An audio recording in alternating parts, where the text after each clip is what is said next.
Buen día. Hola, profe, buen día. Buen día, profe. Día. ¿Qué Día. tal? ¿Cómo están?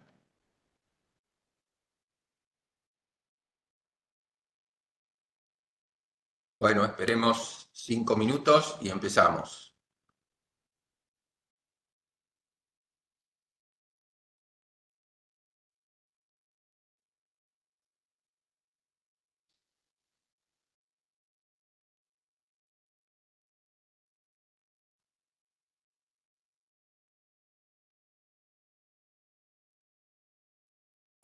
Buen día.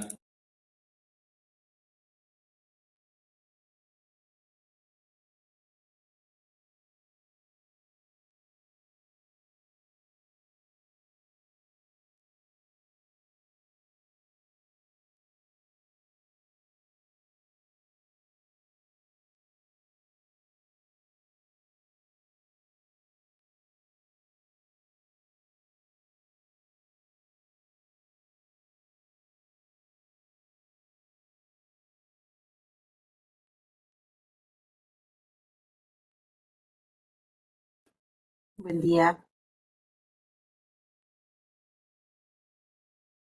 Sí, buen día, buen día.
Bueno, buen día. Buen día, profe. ¿Qué tal? Buen día, ¿Cómo profe. están? Días. Bueno, vamos a Buen día, iniciar profe. entonces. Muy bien, buen día. Si pueden encender las cámaras mejor y después empezamos a compartir la clase.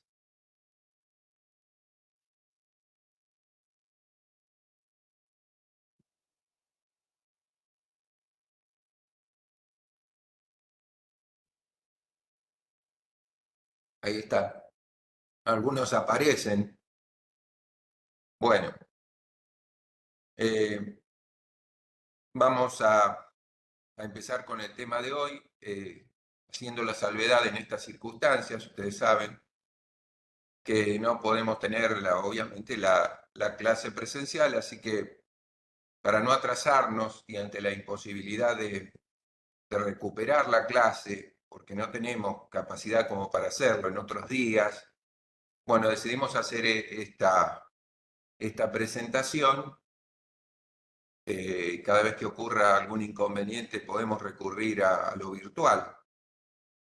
A veces no es lo ideal, pero bueno, el tema es que ustedes no se atrasen en muchos contenidos que son muy importantes. No hay manera de hacerlos después recuperar. Así que, bueno, aprovechen todo lo que puedan y pregunten. Así que, bueno, vamos a iniciar la exposición de hoy, que estaría bueno que sea interactiva.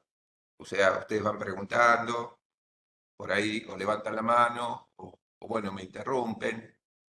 Y lo vamos a hacer relativamente sencillo, como para que se entienda el tema, teniendo en cuenta de que ustedes ya tienen una base de neoplasias en general, y hemos visto neoplasias epiteliales, de revestimiento glandular, y hoy nos toca ver neoplasias mesenquimales.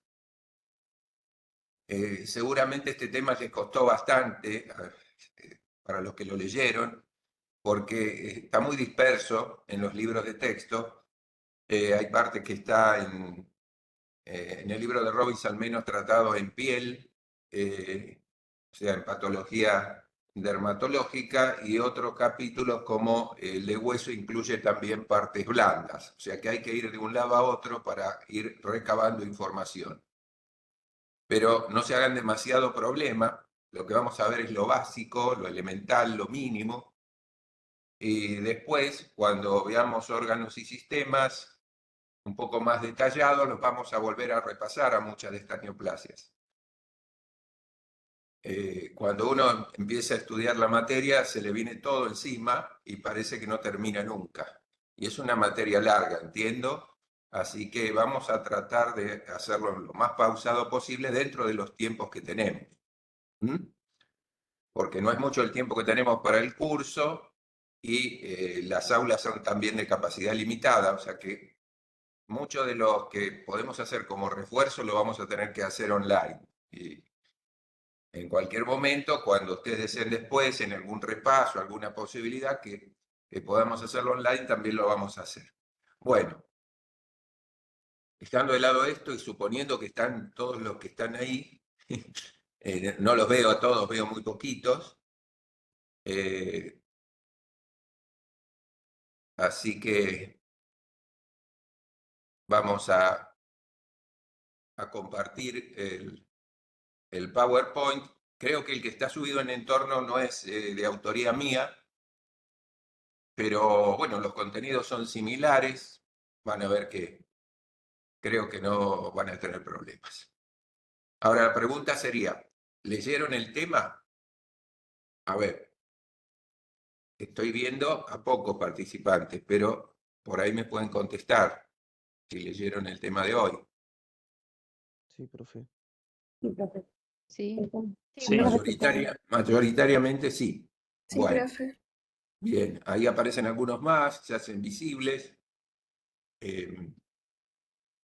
Habíamos perdido un poco la costumbre de la virtualidad, ¿no? Pero en algunos aspectos es ciertamente un tanto cómodo, porque desde los lugares donde ustedes están, bueno, pueden participar sin movilizarse, en el caso de tener que ir al pabellón universitario. Bueno, vamos a empezar a compartir, entonces, a ver.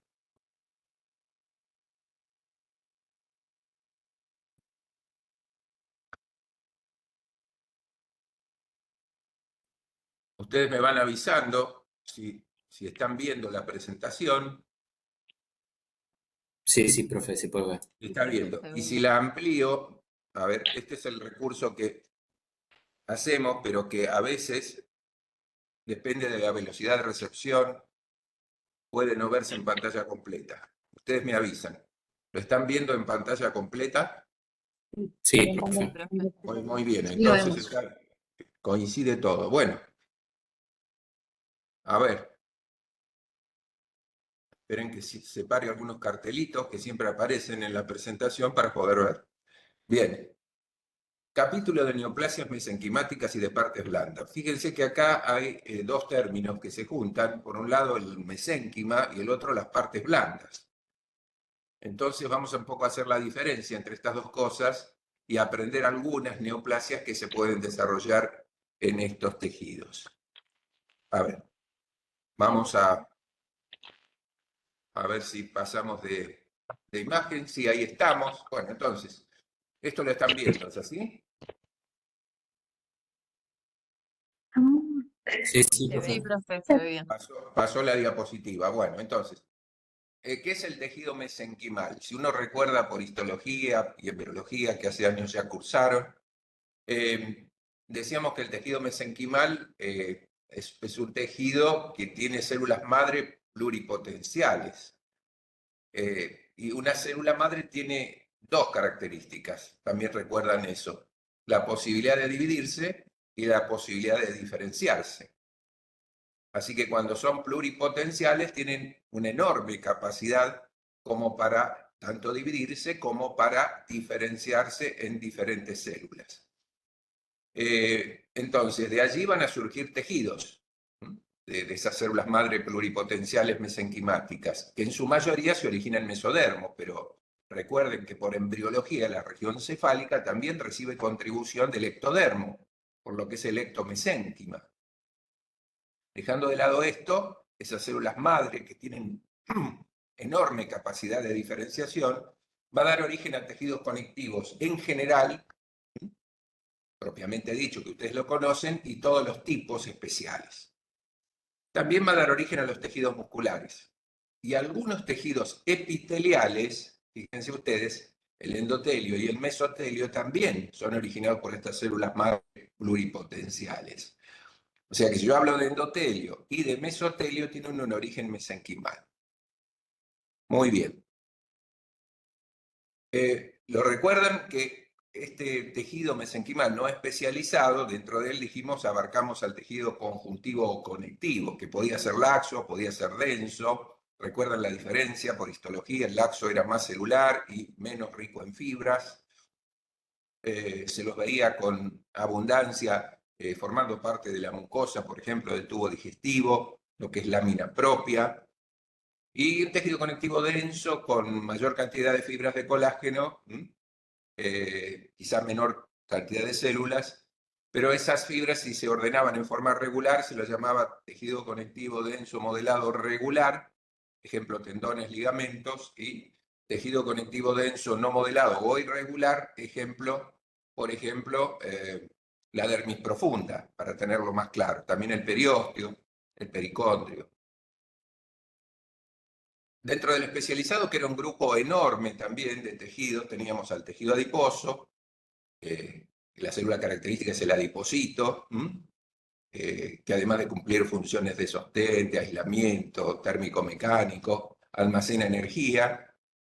El tejido cartilaginoso, que forma cartílagos que ustedes recuerdan en las articulaciones, que la matriz extracelular del cartílago era rica en condroitin sulfato, entre otros componentes, y el tejido óseo, que era un tejido duro, con células especializadas, que eran los osteocitos, que se originaban de osteoblastos y de células osteoprogenitoras, el hemopoyético y la sangre, donde es un tejido, en el caso de la sangre, un tejido líquido en el que encontramos elementos figurados y plasma, y el tejido hemopoyético, que está ubicado en el adulto dentro de la médula ósea, formando parte de la médula ósea. El tejido muscular en dos tipos, muscular estriado y muscular liso. Todo esto lo incluimos dentro de este tejido mesenquimal, y de él, o de estos tejidos, pueden surgir neoplasias. Ahora bien, si tomamos en cuenta que los orígenes de estas células son bastante diversos, todos tienen orígenes comunes en ese mesénquima. Así que tenemos en la parte de abajo células mesenquimáticas indiferenciadas, que fíjense ustedes me van a dar en líneas de diferenciación esas pluripotenciales en células que van a ser multipotenciales y luego unipotenciales. Para terminar en células maduras, como puede ser el fibrocito que deriva del fibroblasto, los adipocitos, los condroblastos que dan condrocitos, ¿sí? Los osteoblastos que generan osteocitos, que son las células en línea más diferenciadas. Recordar que también las células que revisten los vasos tienen origen mesenquimal. Y en la región superior, ahí en ese gráfico, se encuentran con células STEM o madre hematopoyéticas que nos van a dar una serie de células por diferenciación, como son las células sanguíneas del tipo de los hematíes, los granulocitos y agranulocitos. También de ahí surge el monocito, que se va a convertir fuera de la sangre en macrófago. También los osteoclastos, la microglia y células de Langerhans. Todas estas células derivan entonces de células precursoras hemopoyéticas de tipo madre o stem cells. Bien, como ven, esto es muy complejo, y cuando uno dice que, bueno, habla de neoplasias mesenquimales, en realidad piensa que se originan en estas células. En realidad lo que suele ocurrir es que en las células que están en un estadio de maduración muy primitivo, o sea, células madre, ¿sí?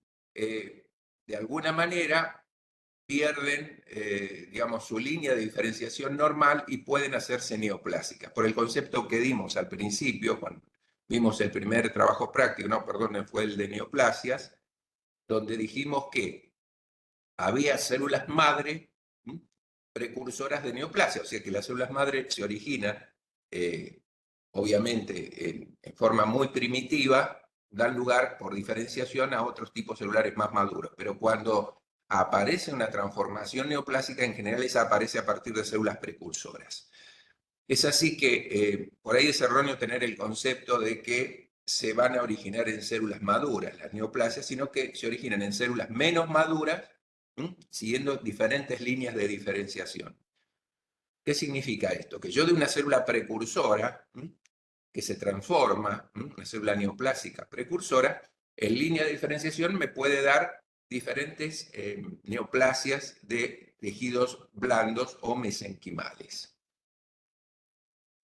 Entonces se trató de establecer un origen y, de acuerdo a su comportamiento, en si eran benignas estas neoplasias o malignas. Vamos a tomar ejemplos. Fíjense ustedes, compuesto por un solo tipo de células de origen mesenquimal, derivado del tejido conectivo, podemos tener fibromas, lipomas, condromas, osteomas dentro de los benignos, y dentro de los malignos fibrosarcomas, liposarcomas, condrosarcomas, sarcomas osteogénicos o bien osteosarcoma. Todos estos entonces surgen en la línea de diferenciación de células primitivas, de células madre que se van a ir diferenciando, y puede surgir un fibroma, un lipoma, un condroma, un osteoma o bien una neoplasia maligna como fibrosarcoma, que es el sufijo que se utiliza para malignidad, liposarcoma, condrosarcoma, y podríamos denominar sarcoma osteogénico o bien osteosarcoma a la neoplasia que se diferencia hacia el tejido óseo, en este caso maligna, claro. Luego, las que se diferencian hacia tejidos endoteliales y otros relacionados, tenemos, por ejemplo, los hemangiomas como benignos, los angiosarcomas o hemangiosarcomas como malignos, y hacia los vasos linfáticos, linfangiomas y linfangiosarcomas. Luego, las cubiertas del sistema nervioso dan origen a meningiomas y a meningiomas invasivos como malignos. Y fíjense, en el músculo tenemos dos ejemplos benignos, el leiomioma, el rhabdomioma, esos son benignos, y obviamente la contrapartida maligna sería leiomiosarcoma y rhabdomiosarcoma. Es decir, acá se sigue manteniendo en general el sufijo coma para las neoplasias mesenquimales benignas y el sufijo sarcoma, ¿sí?, para las neoplasias mesenquimales malignas. Vamos a ver que, como siempre, hay algunas excepciones a la regla, algunos epónimos que todavía se siguen usando. Bueno, ¿y qué son los de partes blandas? Porque hasta ahora hablamos del mesénquima, de origen mesodérmico y contribución en algunas regiones del ectodermo, sería ectomesénquima. ¿Qué son las partes blandas? Porque, bueno, son proliferaciones mesenquimales que se producen en tejidos extraesqueléticos, o sea, fuera del esqueleto, no epiteliales, no viscerales. También debemos descartar las cubiertas cerebrales y el sistema linforeticular. Todo lo que nos queda mesenquimal lo incluimos dentro de partes blandas. O sea que no es más que una dependencia de lo que vimos antes, pero está restringido a lo que son las partes blandas. ¿Y cómo las clasificamos a estas neoplasias de partes blandas? O tumores, si ustedes quieren hacer sinónimo en este caso, de partes blandas, de acuerdo a los tejidos que lo componen. Acá tenemos la clasificación para partes blandas, donde consideramos, bueno, aquellas neoplasias que se diferencian hacia el tejido adiposo, la podemos denominar neoplasias del tejido adiposo o tumores del tejido adiposo, donde tenemos lipomas, que son muy frecuentes de encontrar, y contrapartidas malignas como los liposarcomas. Fíjense que al lado yo he puesto algunas mutaciones, o en el caso de rearreglos, que pueden surgir asociados a estas neoplasias. Por ejemplo, en lipomas hay rearreglos cromosómicos, los liposarcomas vamos a ver que se clasifican a su vez, se subclasifican, y hay algunos de esos tipos mixoides de células redondas que tienen translocaciones, generando genes de fusión. Luego están los tumores y lesiones pseudotumorales del tejido fibroso. De allí que algunas serían neoplasias verdaderas y otras consideradas pseudoneoplasias porque no cumplen con todas las características de las neoplasias. Por ejemplo, fascitis nodular, las fibromatosis superficiales y profundas y el fibrosarcoma. Son ejemplos de este grupo de tumores y lesiones pseudotumorales de tejido fibroso. Luego, otro capítulo, tumores fibrohistiocíticos. El fibrohistiocitoma, en primer lugar, como neoplasia benigna mesenquimal, con un componente fusocelular y otro de células redondas. El dermatofibrosarcoma protuberante o protuberans, fíjense que se han descubierto también translocaciones y genes de fusión en este caso. Ahí la tienen, por ejemplo, la 1722. Y el fibrohistiocitoma maligno como un componente entonces agresivo dentro de este grupo. Acá no se cumple, fíjense, fibrohistiocitoma maligno con el sufijo sarcoma. O sea, por regla general y costumbre, todavía se sigue utilizando el término de fibrohistiocitoma, que en realidad parecería un término benigno, pero se le asocia la palabra maligna. Bien, tumores que se diferencian hacia el músculo esquelético. ¿Cuáles? Benignos, rhabdomioma, malignos, rhabdomiosarcoma. Y fíjense que algunas variantes que vamos a ver después, como el alveolar, tiene también translocaciones definidas y genes de fusión. Los tumores del músculo liso se denominan leiomioma cuando son benignos, algunos son musculares lisos de potencial incierto y otros son malignos como el leiomiosarcoma. Tumores vasculares, fíjense la denominación. Hemangioma, algunos en la práctica corriente los llaman simplemente angiomas, sería correcto denominarlos hemangiomas, de origen vascular sanguíneo. Linfangiomas, cuando se relacionan con los vasos linfáticos. Glomangioma, con el glomus. Hemangioendotelioma, hemangiopericitoma o hemangiosarcoma como malignos. También podemos incluir dentro de este capítulo de partes blandas tumores de los nervios periféricos. Ya no de un origen mesenquimal, porque ustedes saben que, vamos a ver, el neurofibroma y el schwannoma tienen células que provienen de cresta neural, sobre todo en el schwannoma, porque son las células de Schwann las que participan. Y el tumor de células granulares, o llamado también tumor de Abrikosov. Entonces, dentro de los que son mesenquimales se incluyen algunos que no lo son, pero que por ser partes blandas quedan en la clasificación. Luego nos faltaría allí, que no se lee probablemente en la diapositiva, es el tumor maligno de la vaina tendinosa, de la vaina nerviosa, como componente maligno. Bueno, ahora bien, si yo tengo que estudiar todas estas neoplasias de partes blandas, ¿cómo las puedo, digamos, antes de clasificarlas, estudiar morfológicamente? Yo tengo un preparado histológico de un tumor de partes blandas y tengo que comenzar a hacer la semiología del preparado. Es decir, tengo datos clínicos que son muy útiles y también de imágenes, pero luego tengo el preparado histológico de un tumor en el cual se ha seccionado. Y se tomaron muestras. Ahora, ¿cuál es mi razonamiento frente a un preparado histológico de algún tumor de partes blandas? ¿Cómo empiezo a descifrar de qué tipo de neoplasia se trata? ¿En qué me baso? ¿Cuál es la característica que tiene que cumplir ese preparado o tiene que haber en ese preparado que a mí me hace recordar tal o cual tejido hacia el cual se diferencian las células? Bueno, tengo que basarme en morfología celular y patrón arquitectural. O sea, las formas de las células y cómo esas células se agrupan o se distribuyen. Ese sería el patrón arquitectural. Con estos dos criterios, morfología celular y patrón arquitectural, voy a aproximar, junto con los datos clínicos y de imágenes, voy a aproximar un diagnóstico. Bien, entonces me puedo encontrar con una neoplasia inicialmente que tenga un predominio de células fusiformes. ¿Qué son las células fusiformes? La palabra dice que fusiforme es algo alargado. O sea que acá, ahí está, en el dibujo, cómo se vería una célula alargada. Por ejemplo, para dar un ejemplo, de tipo fibroblástica. Es una célula alargada, generalmente. O una célula muscular lisa, que también adopta un patrón morfológico celular alargado. Otras pueden ser células redondas y pequeñas, como las que ven ahí.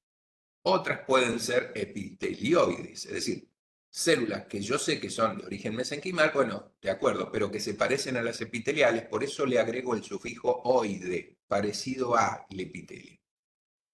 Entonces puedo encontrarme con células fusadas o fusocelulares, redondas o epitelioides. O bien vamos a ver que puede haber una mezcla ocasionalmente entre estos tipos celulares.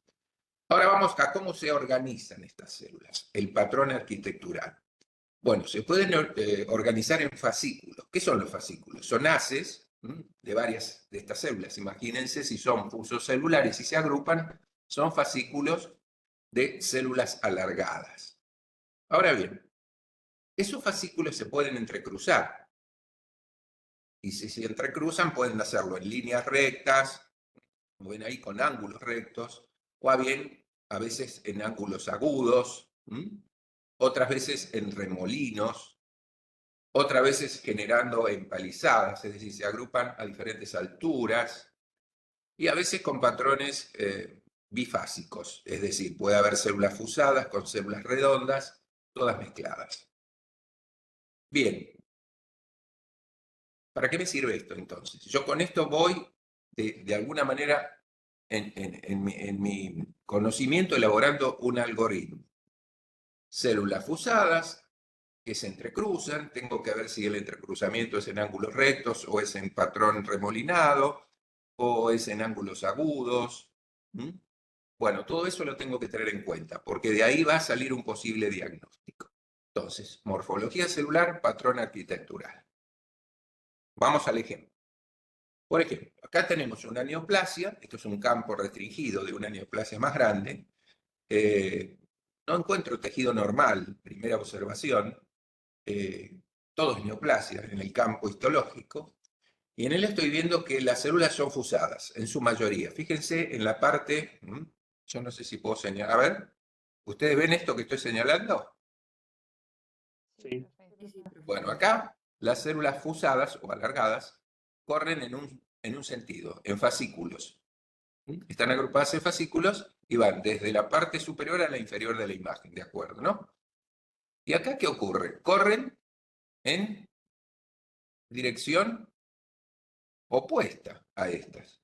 Esta es en sentido longitudinal, esta lo vemos en el corte en forma transversal, quiere decir que vienen hacia ustedes. Acá tenemos fascículos entonces predominantemente entrecruzados en ángulo recto, podemos decir, bueno, tratando de homologarlo con la geometría. Estas circulan o van de esta forma y estas van en sentido antero-posterior o hacia adelante y atrás. Suponemos que esto entonces en el espacio configuran ángulos rectos. Y son células fusadas, o fusos celulares se les llama, porque son alargadas. Un fascículo corre así y el otro fascículo corre en otra dirección y sentido. Fíjense que si yo presto atención a la morfología, me voy a encontrar con que no todos esos núcleos que veo, los que ven basófilos son núcleos, perdón, esos núcleos no son todos iguales entre sí, es decir, hay algunos muy hipercromáticos y grandes y otros más pequeños, basófilos, como estos aquí, alargados. Bueno, esa conjunción ya me está hablando de que probablemente esto no sea benigno, por las características citológicas, debería ser también un conteo de las mitosis, que es otro parámetro importante para diferenciar entre benignidad y malignidad, y encontrar también en otros campos áreas de necrosis, que es un parámetro que se utiliza mucho también para definir si esa neoplasia es benigna o no lo es. Bien, entonces acá lo único que estoy viendo es que hay núcleos pleomórficos, ¿sí? Son estos que ven acá, y otros que son fusocelulares más pequeños. Bueno, En este caso se trató de un leidomiosarcoma, con fascículos entrecruzados en ángulo recto. Entonces, acá tienen un ejemplo de ese patrón uso celular con cruces en ángulo recto. Vamos a este otro patrón, que lo vimos hoy en el dibujo, y era el patrón que se puede,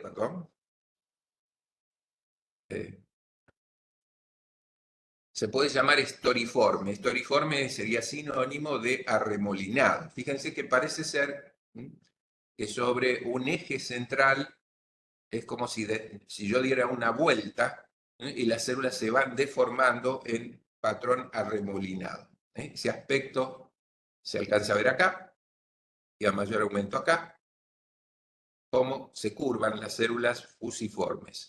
Son células fusiformes agrupadas en un patrón arremolinado o estoriforme.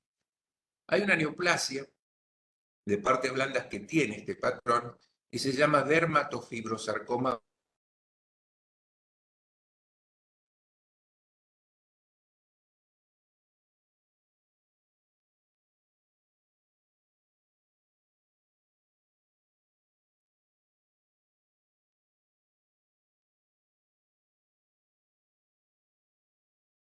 ¿Profe?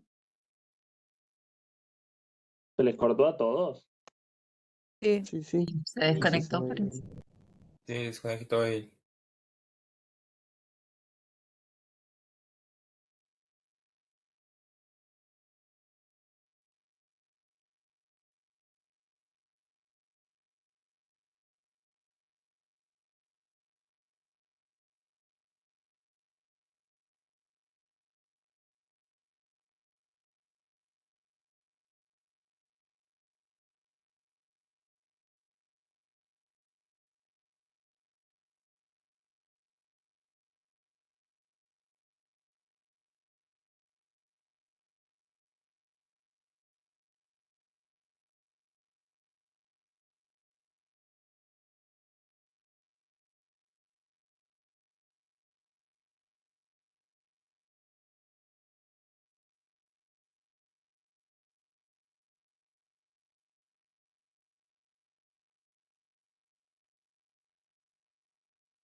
Dice conexión deficiente.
Hola, hola. Hola, hola, hola. Hola, sí, profe. Bueno, Hola, profe. se ha cortado, no sé, la conexión. Entré con otra conexión ahora de Speedy. Así que bueno, disculpen. Normal que tenía dos posibilidades, pero no sé qué pasó. Bueno, vamos de nuevo. Ahí estamos por acá.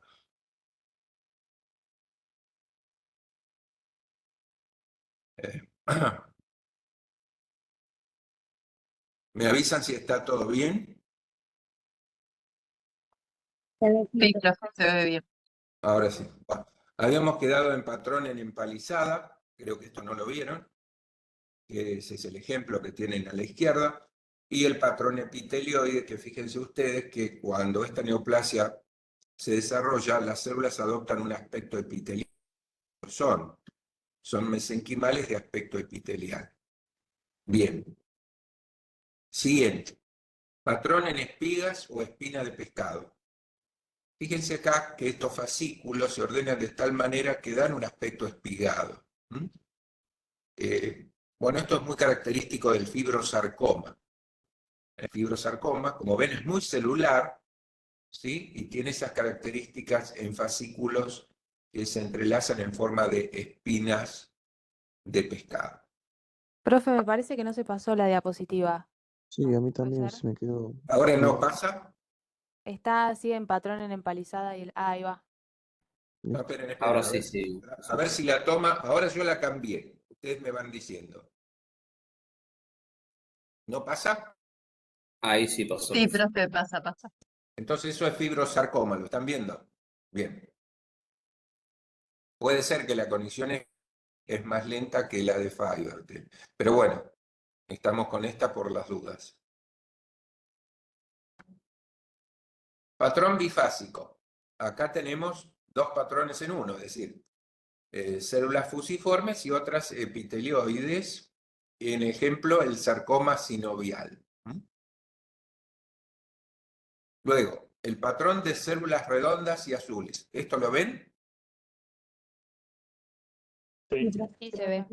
Bueno, patrón de células redondas, pequeñas y azules. Así se llama este patrón. Fíjense que células tienen poco citoplasma, núcleo muy basófilo, como si fueran linfocitos grandes, más grandes que el linfocito, ¿sí? Y no muestran otra diferenciación. Así que este patrón se lo llama patrón en células redondas y azules, y el ejemplo clásico, ese tumor maligno del músculo estriado, que se ve más en la edad pediátrica, y es el rhabdomyosarcoma embrionario.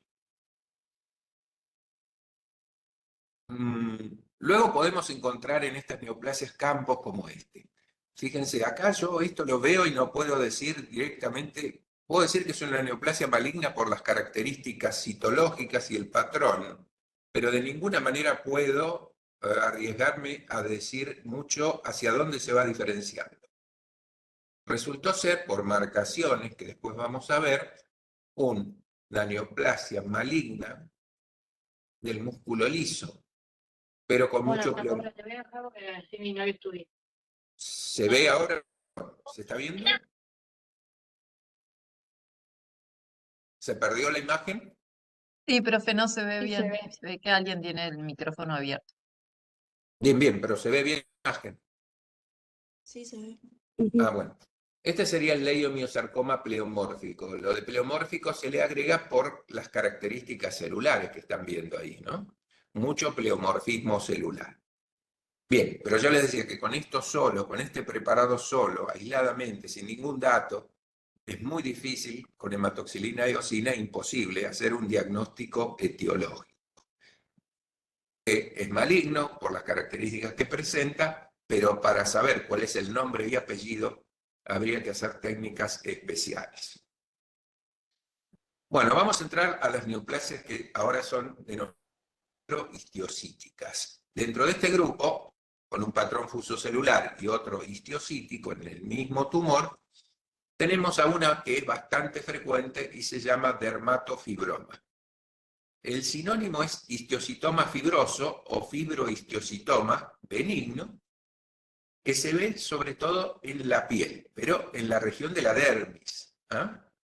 Ahí se desarrolla. Se desarrolla en general como un nódulo en una pierna, es el lugar más común, que cuando se lo comprime a ese nódulo, es como que si se deprime un poco, se invagina a la compresión. Eso es característico desde el punto de vista clínico. Y estaría formado por células fusocelulares en su patrón, y otras que son más redondeadas, que están allí, que son de tipo dendrocito o histiocitoides. Esto es el dermatofibroma cutáneo, que es una, entonces, neoplasia benigna, que se ve con relativa frecuencia y se manifiesta como un nódulo en la piel. Acá lo tienen. Esto, que parece un nevo, parece un lunar, así llamado, en realidad no lo es, y cuando se hace el estudio histológico se encuentra que la proliferación celular o fuso celular está en la dermis. No tienen cápsula que los envuelve, pero tienen características citológicas e histológicas de benignidad. En un patrón generalmente fusocelular y muchas veces arremolinado.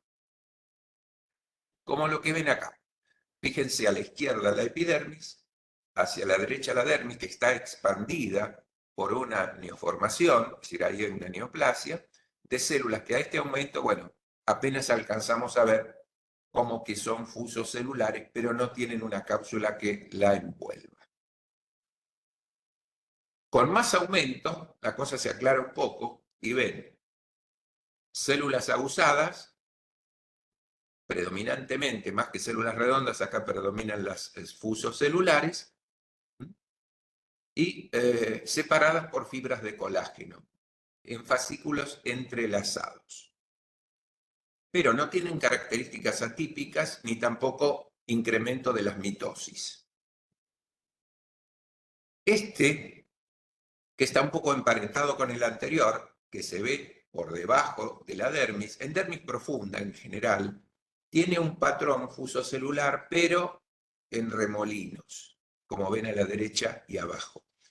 Y a veces se puede extender a la hipodermis, como ven en la imagen de arriba. En la izquierda tienen la macroscopía, que se ha resecado, y después, obviamente, todas las piezas quirúrgicas, conviene pintarlas, como ya dijimos en una oportunidad, con tinta china, y ahí ven que también hay una marcación para orientarla en el espacio, cuál es la hora 12, para después hacer cortes y poder ubicarnos en el preparado y hacer un informe de los márgenes. Entonces, tiene el dermatofibrosarcoma protuberante un patrón estoriforme o en remolinos con infiltración inclusive del tejido subcutáneo. Bueno, ¿cuál es el comportamiento? En general es mucho más agresivo que el otro, que el que vimos antes, que el dermatofibroma. Pero raras veces, pocas veces da metástasis. Así que bueno, lo tenemos que considerar como un sarcoma, pero con baja posibilidad de dar metástasis, con un compromiso local invasivo importante. Fíjense ustedes, si yo hago algún marcador adicional, esto es inmunohistoquímica, lo que se ve en marrón rojizo es positividad para CD34, que es una molécula de adhesión que se suele ver asociada a estas neoplasias. Entonces, positivo para CD34, el dermatofibrosarcoma protuberans. Ese CD34, vamos a ver que también da positivo en neoplasias de origen vascular. O sea que los marcadores inmunohistoquímicos no siempre son específicos del todo y a veces comparten positividad con otras células.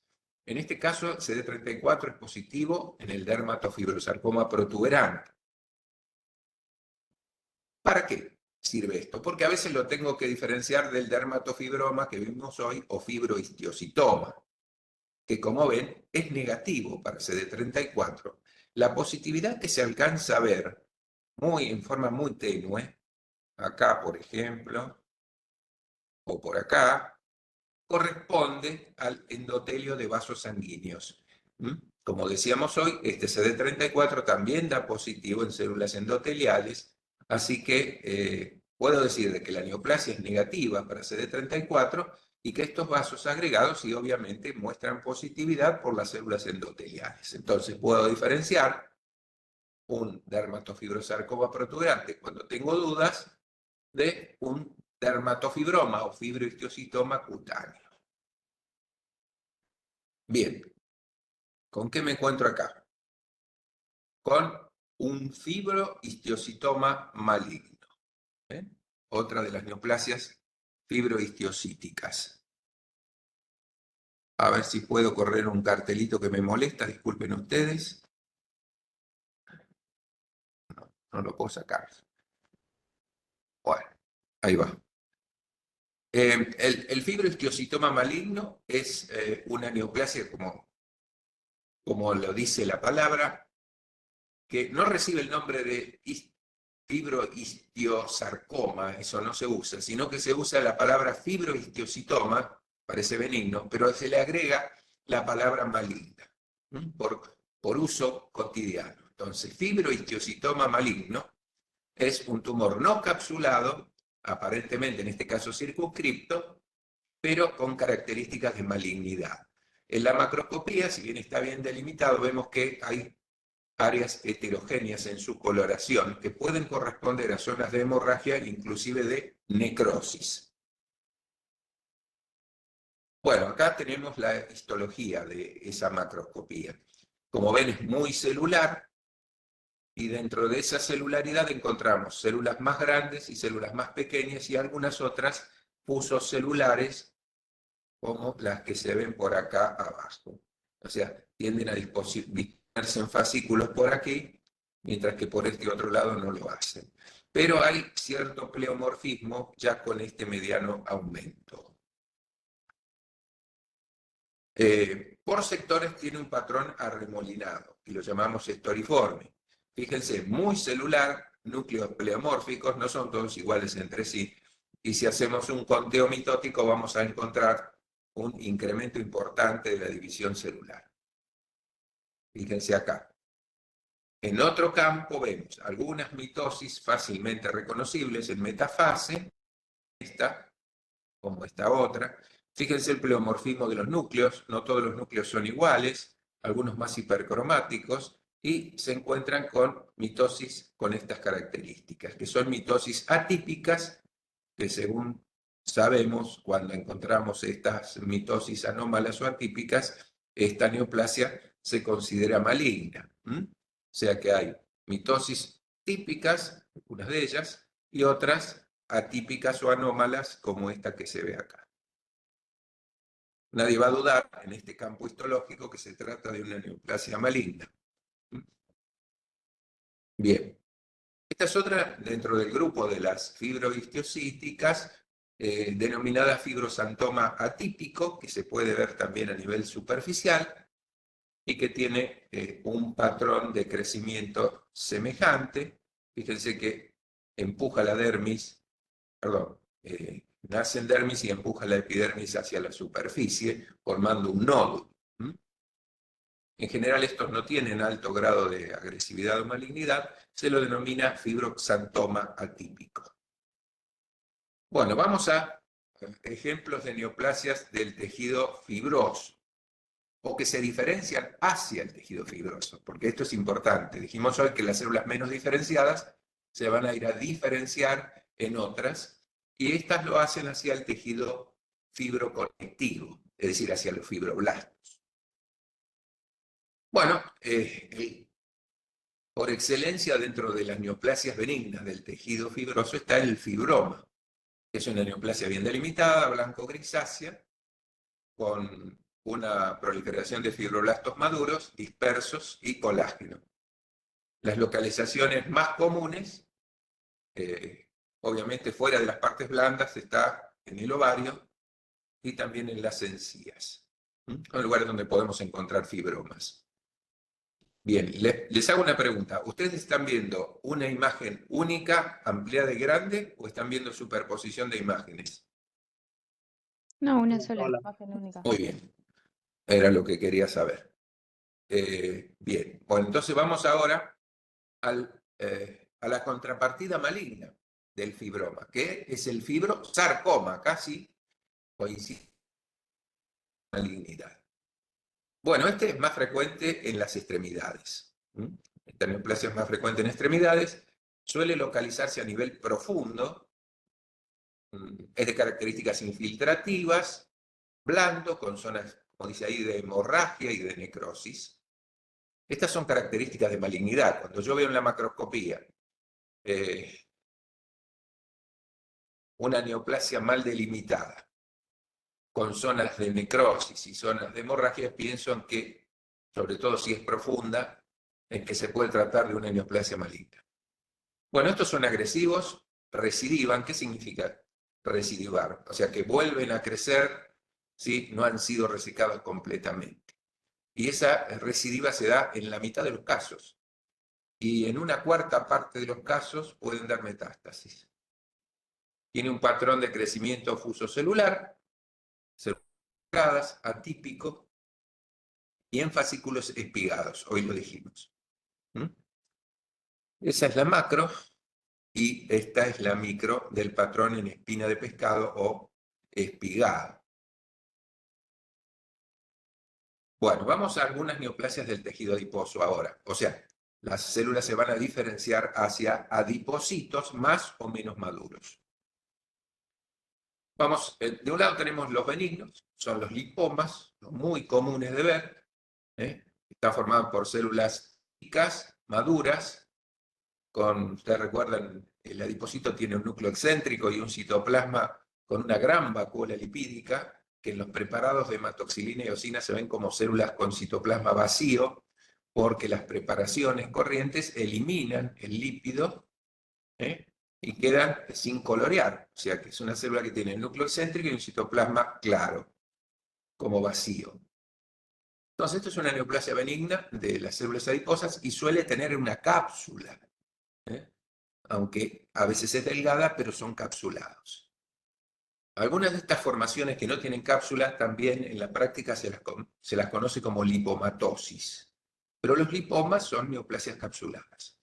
Se suelen ver en adultos, región cabeza-cuello, también en el dorso, es un lugar frecuente de encontrarlos, y pueden tener diferentes tamaños.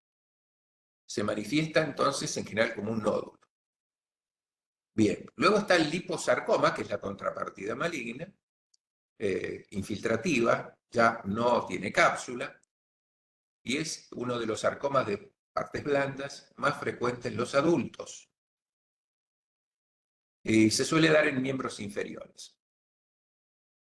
Después vamos a volver a insistir, en general las neoplasias de tejidos blandos que se dan profundamente, es posible que sean malignas. O sea que es una característica de las neoplasias malignas ser más profundas en su ubicación, en los planos más profundos. Bien, lipoma. Volvemos al benigno, donde vemos que no hay un solo lipoma. Desde el punto de vista histológico hay muchos tipos.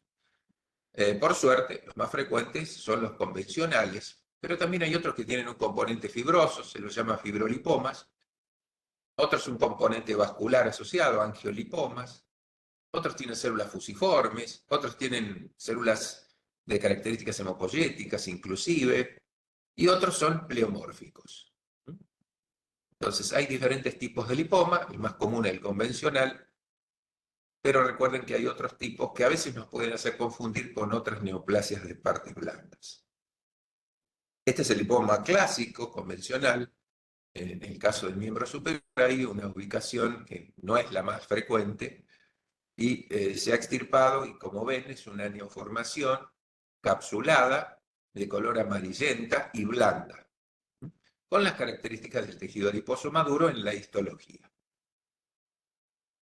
Acá lo ven mejor, son células adiposas que cuando las vemos histológicamente los adipocitos toman una forma poligonal muy característica, quizás en el espacio la forma más cómoda que tienen, pero como ven siempre tiene esa disposición y por debajo se alcanza a ver una parte de la cápsula. No hay atipías. Bien. Vamos al liposarcoma, que sería la contrapartida maligna. ¿Qué tipos hay? El bien diferenciado, que se parece al lipoma, pero tiene características de malignidad.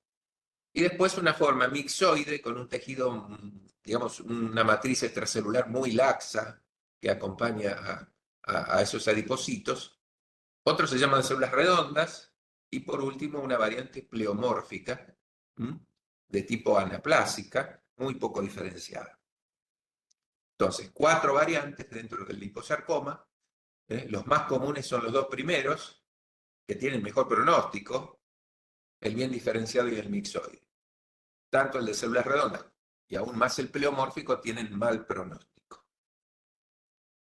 Bueno, este sería un ejemplo de un liposarcoma.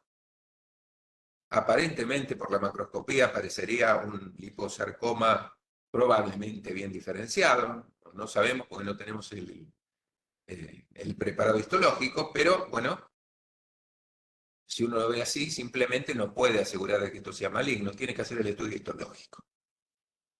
Y en la histología nos podemos encontrar con estos patrones que ven acá. Como decíamos hoy, el bien diferenciado se va a parecer un lipoma, el mixoide va a tener mucha matriz extracelular laxa, el de células redondas van a predominar las redondas y el pleomórfico obviamente se puede confundir con otro sarcoma.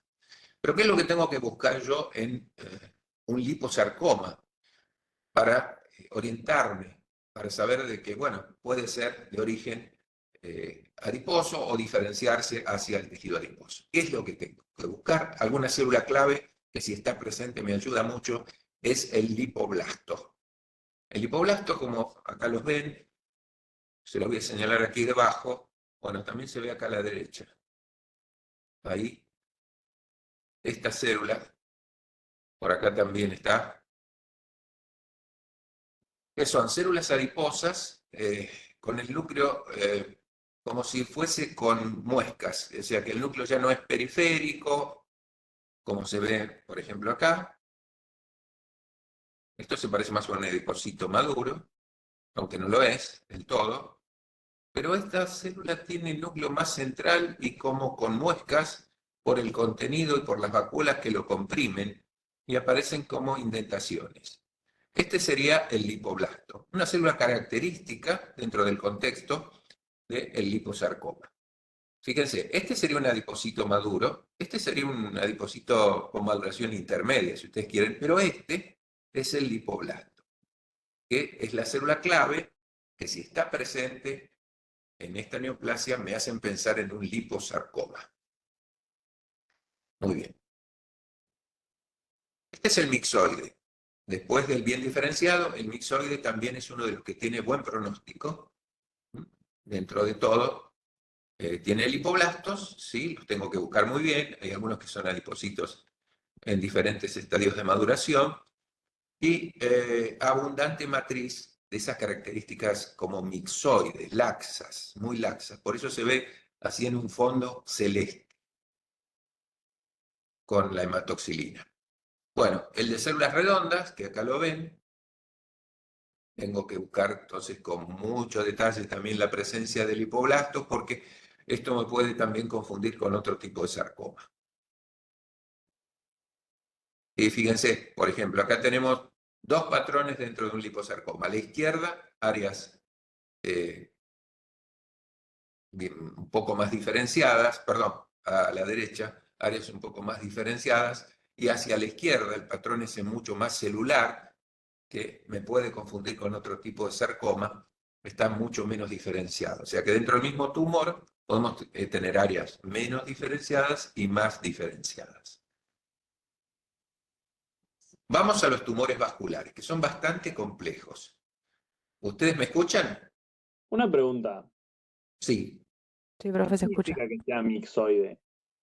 Es esa matriz mixoide que me hace acordar a la... ¿Ustedes recuerdan el tejido conectivo mucoso embrionario? Bueno, es esa característica. Es mucho más laxo que la matriz del tejido conectivo maduro. Listo, gracias. Es el tejido que se lo llama también mixomatoso. Bien. A ver, voy a cerrar un poquito una ventanita que me está molestando. Ahí. Y esta otra me es más complicado sacarla. A ver, miren ustedes. Ahí está. Bueno, a los tumores vasculares. Fíjense que estoy hablando de tumores en general porque hay algunas que son condiciones pseudoneoplásicas. O sea, que se manifiestan como un tumor, pero en realidad no cumplen algunos de ellos todas las características de las neoplasias. Por eso, bueno, se los puede englobar bajo el nombre de tumores vasculares. Vamos a ver cuáles tenemos. A ver si puedo correr. Ahí va, perdón. A ver. Quedamos acá. Ahí va. Bien. En la primera parte de la diapositiva están viendo que hay una serie de marcadores que a mí me sirve para saber si esa proliferación tiene características vasculares. O sea, si tiene alguna diferenciación endotelial, para ser más preciso. CD34, hoy lo mencionamos como un marcador endotelial. CD31 es más sensible y específico, aunque puede dar positivo en histocitos y en células plasmáticas en algunos casos. Pero bueno, CD31 y CD34 son buenos marcadores endoteliales. Lo mismo que el factor 8. Luego puede haber otros, pero bueno, con que se recuerden algunos como el CD31, CD34, el factor 8, es suficiente para inmunomarcar células endoteliales. Bien, vamos dentro de este capítulo complejo de tumores. Hay condiciones que no son neoplasias verdaderas, sino que se lo consideran condiciones reactivas. ¿Cuáles son?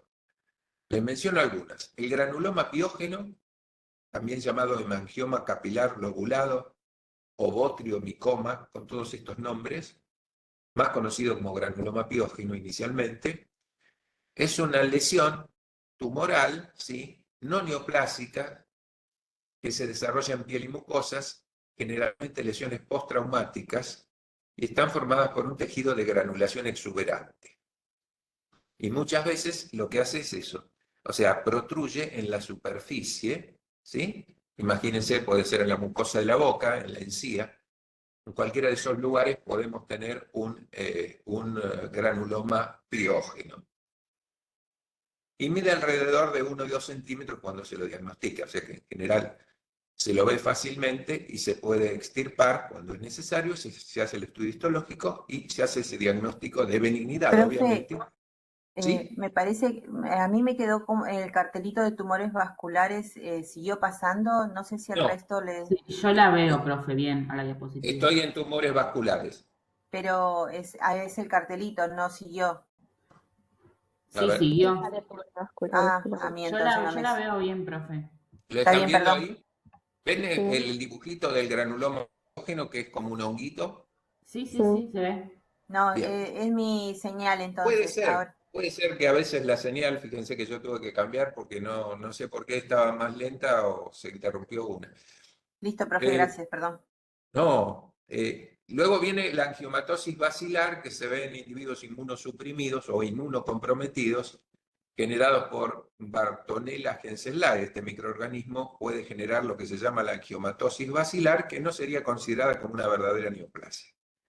Luego la hiperplasia endotelial papilar intravascular, qué nombre largo,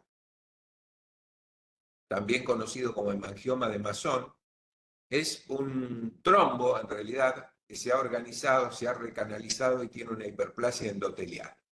Todas estas condiciones entonces son reactivas, no neoplásicas, pero que yo las veo como un tumor. Vamos a ejemplo. ¿Esto sí lo ven ahora? Sí, profe, sí. Bueno, esto es un granuloma piógeno, como decíamos hoy, una lesión tumoral, en este caso en un labio, postraumática o en un dedo, puede simular una neoplasia y resultó ser una lesión reactiva, que es como un tejido de granulación exuberante, que inclusive se puede ulcerar por fricción en la superficie. Sería así. Se hace una proyección de tejido de granulación con una cubierta, en este caso epitelial, que en algunos casos se puede erosionar. Acá lo ven, de nuevo, otro ejemplo. Esta es la angiomatosis basilar, de origen microbiano, donde se ven algunas células que, bueno, llaman un poco la atención por su tamaño, pero son de características vasculares. seguimos con estos tumores vasculares. Algunos corresponden a defectos del desarrollo y algunos son ectasias. Ectasias son formaciones congénitas o adquiridas, ya sea de capilares o arterias, que no se consideran auténticas neoplasias. Son dilataciones de vasos preexistentes. Así que este capítulo también se manifiesta como tumor, pero en realidad no son verdaderas neoplasias. Y tenemos acá los ejemplos. Uno se llama Nevus flaminius, o parche salmón, o antojo también digamos, en el uso cotidiano, que aparecen muchas veces en recién nacidos, en la región de la nuca. 40% de la población pudo haber tenido o padece un nevus flaminio. Generalmente se va decolorando con el tiempo, pero no es una verdadera neoplasia, es un trastorno del desarrollo. Obviamente está formado por vasos. Luego está la angiomatosis encéfalo-trigeminal, que tiene un nombre propio, Sturge-Weber.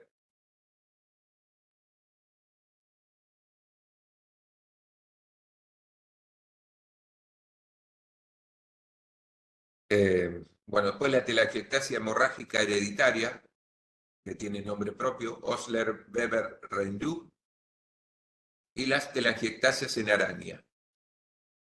Bueno, como ven, telangiectasias no son neoplasias verdaderas, son ectasias vasculares, algunas generan hemorragia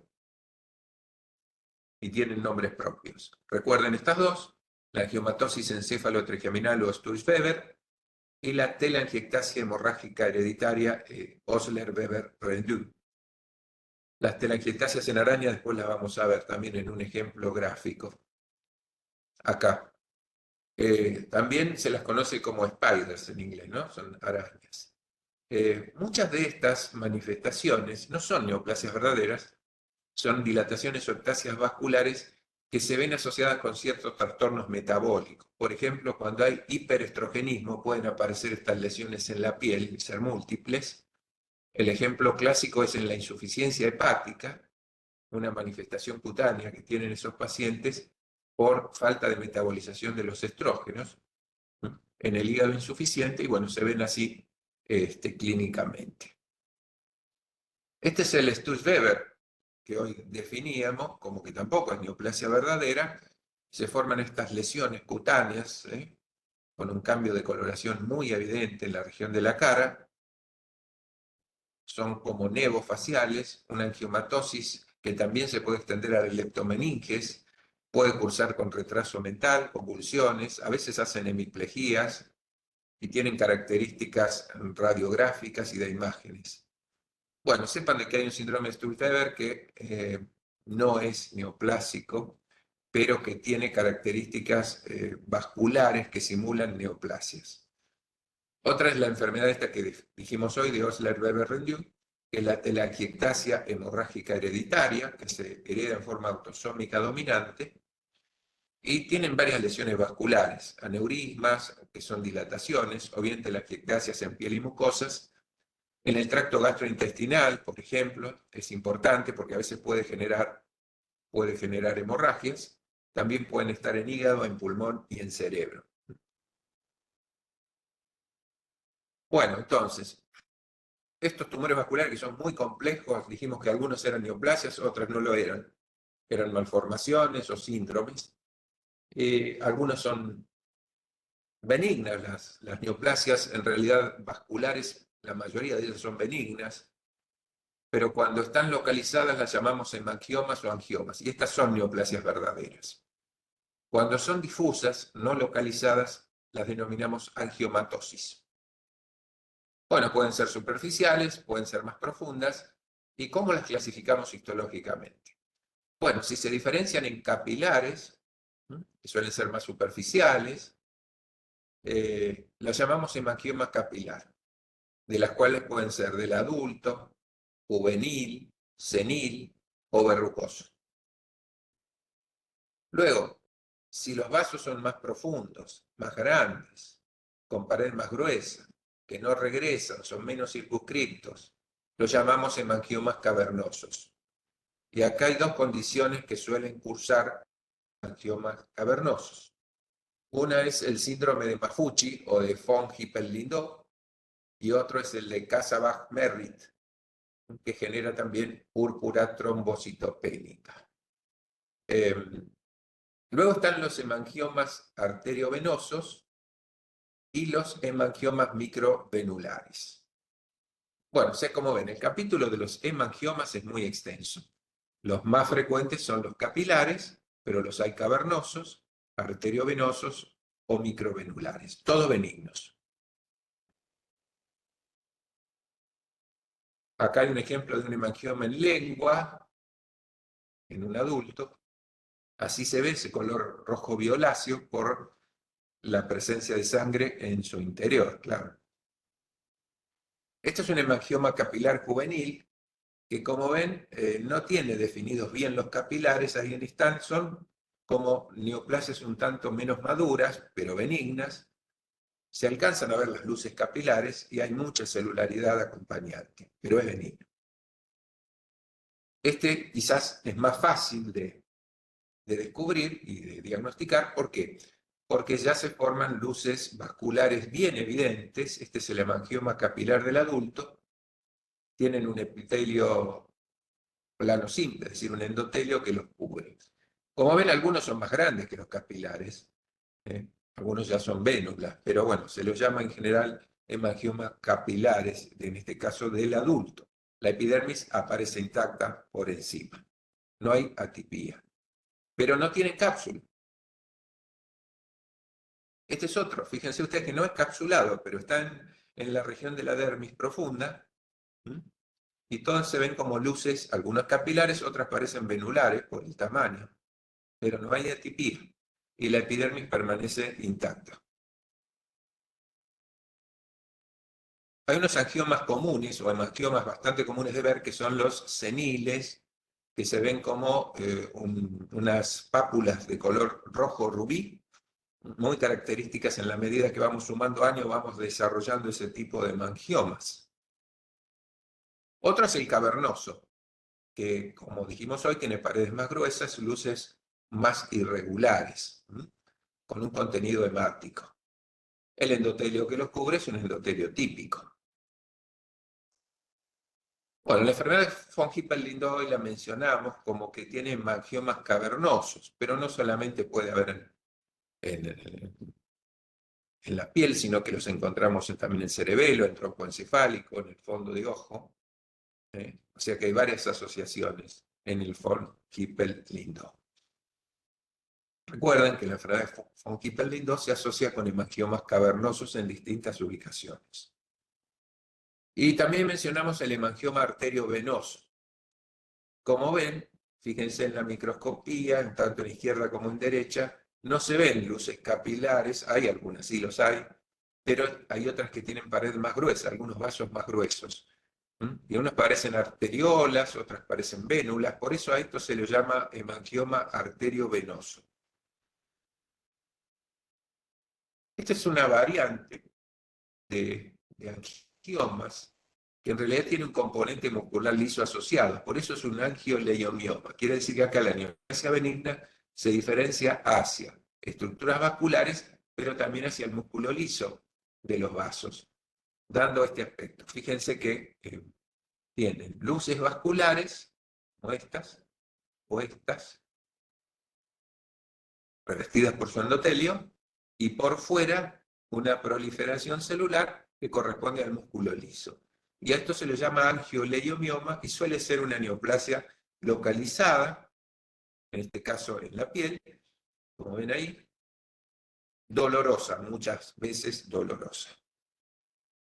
Este es otro, donde hay un componente vascular predominante, por eso angio o hemangio, lo ven acá, con vasos muy dilatados,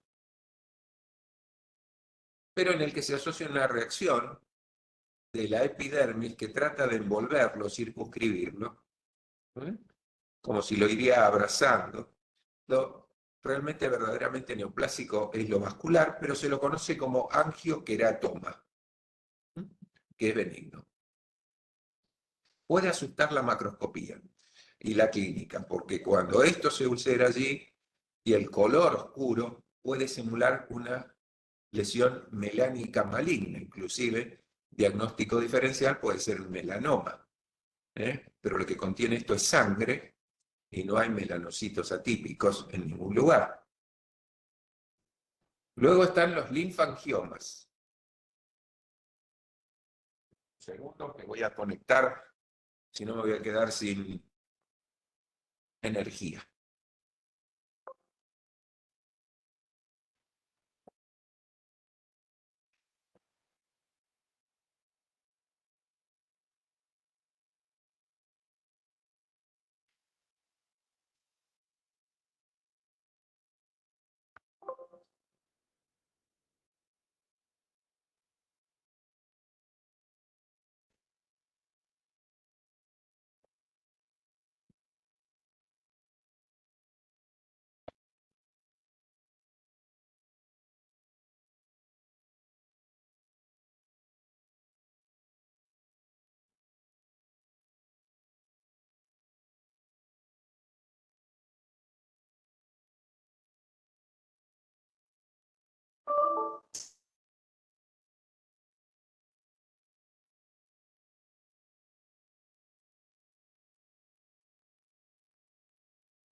Me parece que se le apagó la compu.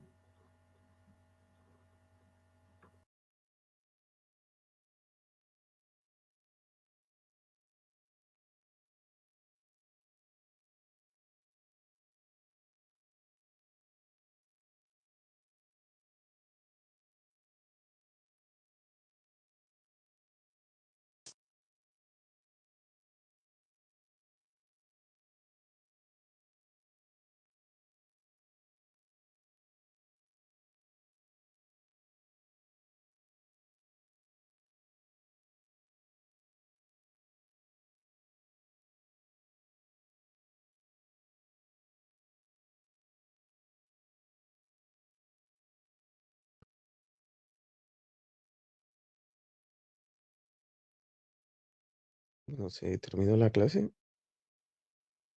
Sí. Qué bárbaro, las 10. Hola, ahora sí me escuchan. Sí, ¿Me profe, se escuchan? escucha. Sí, sí, se te escucha, profe. ¿Volvimos?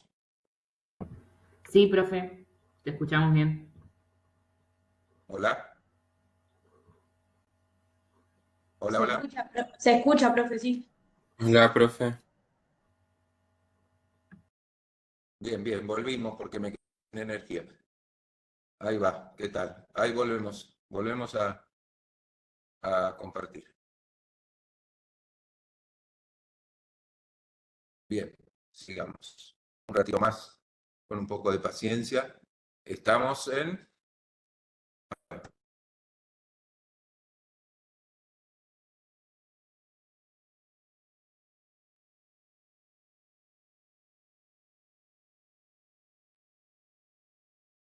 Bien.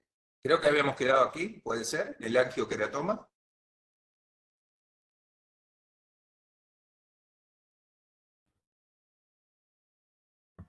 Sí, creo que ya habías arrancado a Yes, hablar del linfangioma. Bien. Bueno, linfangioma. ¿Qué son los linfangiomas? Son neoplasias que se diferencian hacia los linfáticos. Y cuando ponemos ese sufijo oma, significa que son benignos. Puede ser simple o capilar, en cabeza, cuello, axilas, y están formados por una malla de vasos linfáticos. Estos, de nuevo, no están capsulados, y hay algunas formas que son simples y otras que son cavernosas, como pasaba con los angiomas. Suelen recidivar muchos de ellos si se extirpan incompletamente. Muchos tienen espacios dilatados o quísticos revestidos de un endotelio, pero no tienen contenido hemático. no tienen contenido hemático.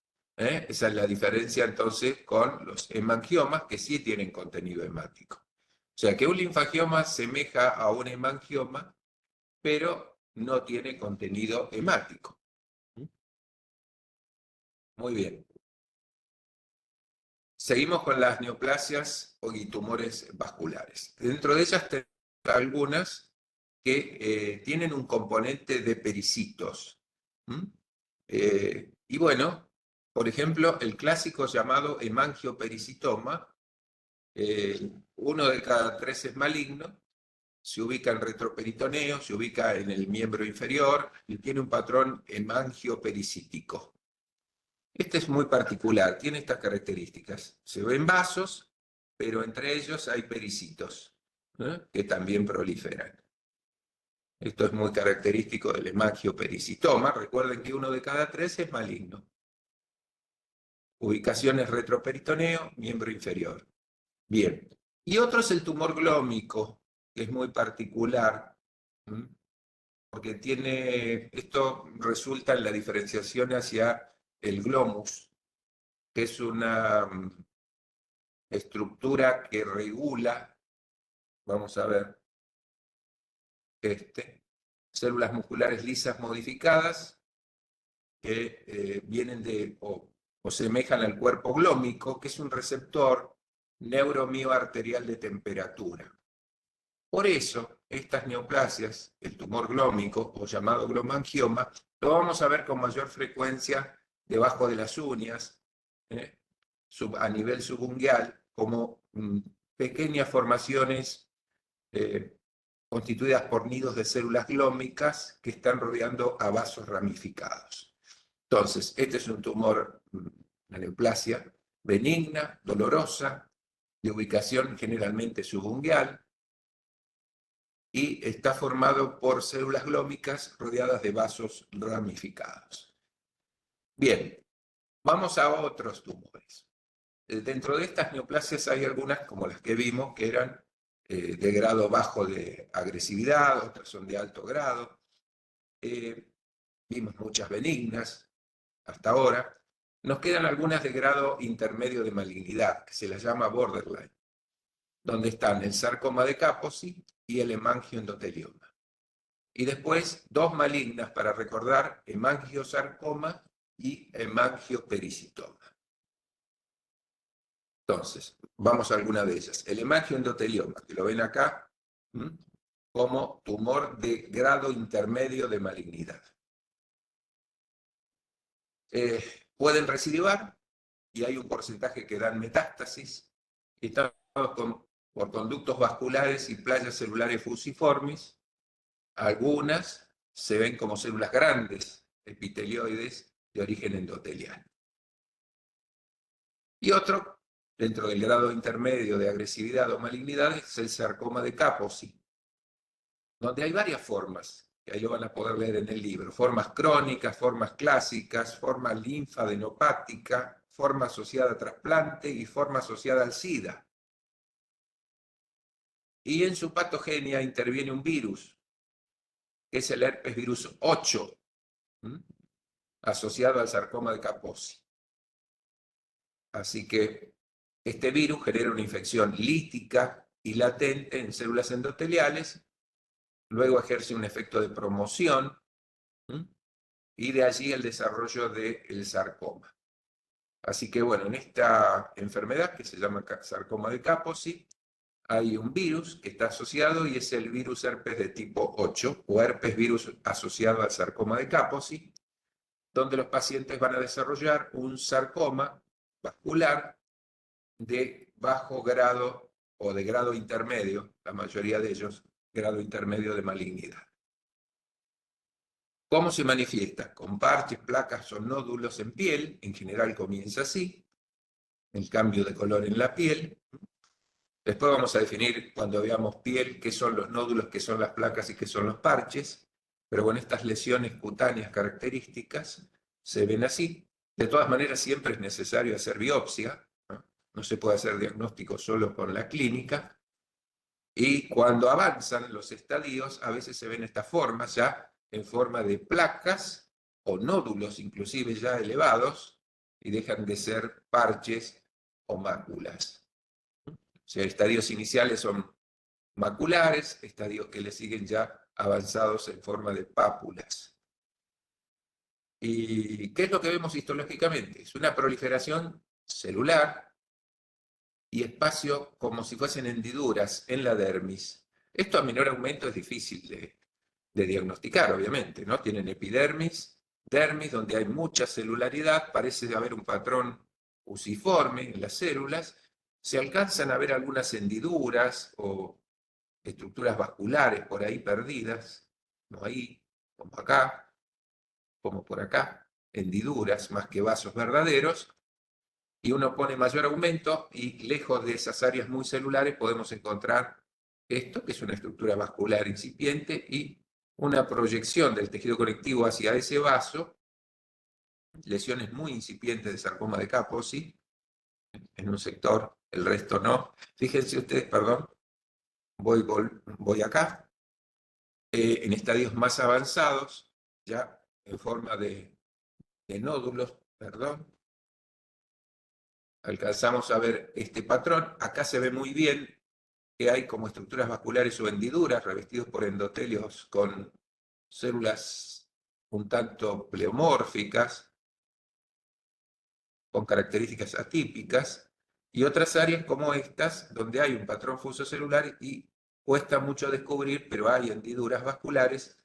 Una característica que tiene Kaposi es además la presencia de hemorragias entre esas estructuras vasculares.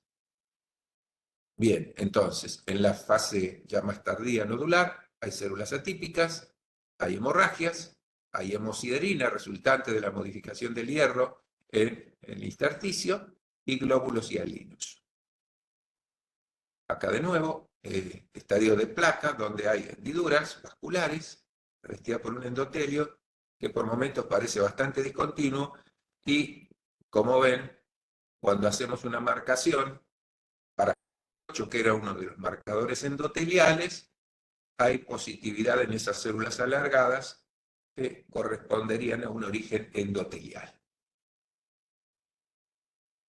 El hemangioperisitoma, ya lo mencionamos hoy, neoplasia de pericitos, se puede ver en miembros inferiores o retroperitoneo, hay proliferación de capilares ramificados, envueltos o revestidos después por células redondas o alargadas. La mitad de los hemangiopericitomas pueden dar metástasis. Luego, dentro de los malignos está el angio o hemangiosarcoma. Ahí lo ven en una localización frecuente, que es la región de la cabeza. Cuando lo vemos, encontramos estructuras vasculares más o menos diferenciadas, pero con atipías en lo que es el revestimiento endotelial. Todos estos serían vasos atípicos con un revestimiento endotelial atípico. Estos dan metástasis, obviamente, y se los puede ver tanto en piel como en otros tejidos blandos, mama, también en hígado y en vaso. Del liso tenemos que mencionar al leiomioma y el leiomiosarcoma. El leiomioma es una neoplasia muy frecuente de encontrar, sobre todo a nivel visceral, fuera de las partes blandas, en útero, por ejemplo. En el útero en el miometrio, precisamente es la neoplasia más frecuente, benigna.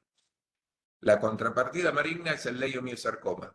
Pero como estamos tratando de partes blandas, también hay leiomiomas cutáneos, asociados a los músculos erectores del pelo en la piel.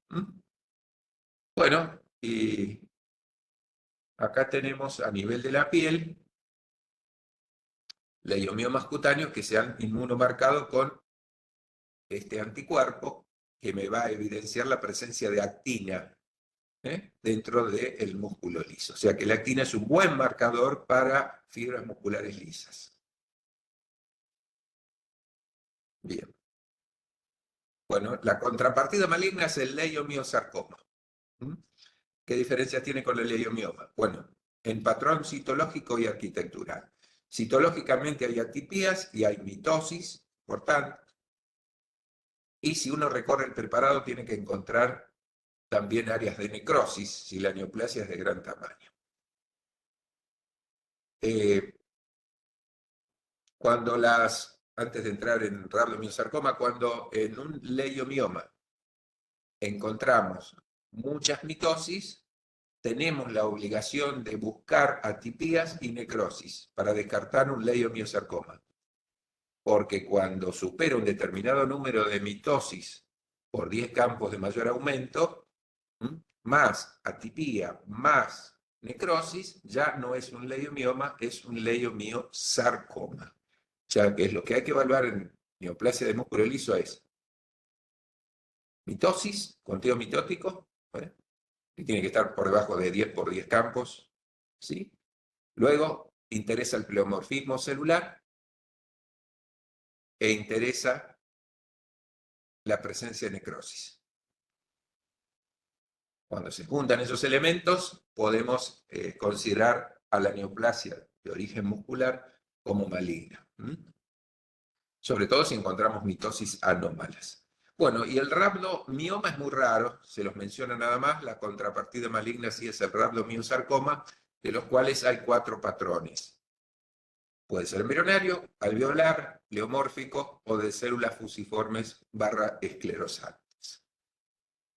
Acá tenemos el botrioide, que es una variante del embrionario, es la forma común de ver próximo a las cavidades. Este es de vejiga, esos son los lugares donde se puede ver, en la región también de la vulva y inclusive de la vejiga, el rabdomiosarcoma botrioide. Este se ha desarrollado en órbita, también es otra localización posible. El patrón histológico es embrionario, es decir, las células no tienen una buena diferenciación muscular adulta o madura. En su lugar vemos células redondas, azules, dispersas por debajo del epitelio, como se ve acá abajo y a la derecha, mayor aumento. Siempre que vemos un rabdomiosarcoma, en este patrón es difícil, pero vamos a ver en el alveolar, en el pleomórfico, tenemos que buscar rabdomioblastos. En el embrionario es difícil eso, tenemos que hacer inclusive a veces marcaciones para saber que su origen es muscular. Este es el alveolar, que forma como estructuras alveolares, donde hay tabiques conectivos, y las células parecen estar unidas ahí, algunas se desprenden. ¿Ven? Pero cuando el rabdomiosarcoma toma o adopta estos patrones, ya sea el alveolar o el pleomórfico, tenemos la obligación de buscar estos rabdomioblastos, así como para los liposarcomas eran los lipoblastos, en los rabdomiosarcomas buscar rabdomioblastos. ¿Y cómo son? Se los conoce como células en raquetas, con el núcleo excéntrico, el citoplasma amplio, y con mayor aumento vamos a encontrar muchas de estas, seguramente, con mucho aumento, estriaciones, características del músculo estriado esquelético. Bueno, de todas maneras, todas estas neoplasias, sobre todo las que no son diferenciadas, requieren de inmunomarcación. Fíjense que para el embrionario, que es de mucha ayuda, la desmina es un marcador muscular importante, da positivo, y la actina, obviamente filamento fino, también es positiva.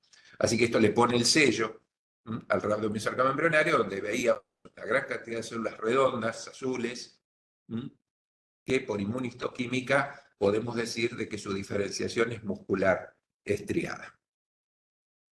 Bueno, algunos tienen histogénesis incierta. El sarcoma de la sinovial, el sarcoma alveolar en partes blandas y los sarcomas llamados epitelioides. No se sabe bien su origen. Esto es una acotación que quería hacer un poco al margen dentro de los sarcomas.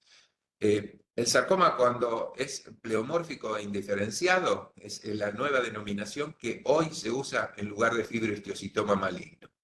¿Ustedes recuerdan que vimos en la clasificación el fibrohistiocytoma maligno? Hoy se prefiere el uso del término sarcoma pleomórfico indiferenciado. Podemos decir que ese sarcoma pleomórfico indiferenciado y el liposarcoma son los sarcomas de partes blandas más frecuentes de los adultos. Para algunos autores van a encontrar el liposarcoma pleomórfico, quizás como una de las variantes más comunes. O sea, cuando hablamos de digamos, frecuencia en sarcomas, pensamos en los adultos, el liposarcoma, pero también para muchos autores el sarcoma pleomórfico indiferenciado, que antes se conocía como fibrohistiocitoma maligno, es uno también de los más frecuentes. Ya recuerden esto, depende de los autores que lean. Liposarcoma es frecuente en adultos y el sarcoma pleomórfico indiferenciado también lo es. Ahora bien, eso es en adultos. ¿Qué pasa en niños? Bueno, en niños los sarcomas más frecuentes de encontrar son el rhabdomiosarcoma, recuerden el rhabdomiosarcoma embrionario, el neuroblastoma y el sarcoma de Ewing, que se ve en los huesos, entonces, son los sarcomas más frecuentes de encontrar en los niños. Repasamos sarcomas frecuentes en el adulto, el liposarcoma y el sarcoma pleomórfico indiferenciado. Y en los niños nos quedamos con el rhabdomiosarcoma, sobre todo el embrionario, y otros que pueden encontrarse neuroblastoma, sarcoma de Ewing. Son sarcomas frecuentes en la infancia. A pesar de todo esto, los sarcomas no son las neoplasias más frecuentes en el ser humano, obviamente en frecuencia, pero están presentes, algunos más en adultos, otros más en niños. ¿Y qué es esto de las neoplasias y pseudoneoplasias? O sea, las pseudoneoplasias no cumplen con los requisitos de las neoplasias. Y acá tenemos las fibromatosis superficiales, la miositis osificante, el defecto fibroso metafisario cortical. Muchas de estas las vamos a ver después en hueso, pero capítulo de fibromatosis, por ahí lo vemos ahora.